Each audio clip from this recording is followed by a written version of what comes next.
Артем Графно-Баритон.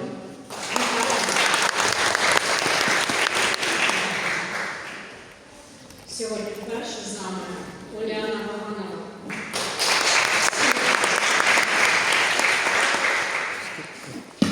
Олена Кайса Ферман.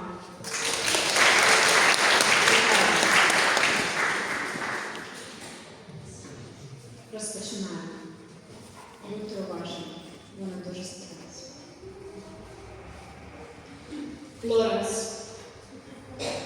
Аве Марія. Радуйся, Марія, благодаті повна, Господь з тобою. Благословенна ти між жінками і благословенний плід лона Твого Ісус. Свята Марія, Мати Божа, молись за нас грішних, нині і в годину смерті нашої. Амінь.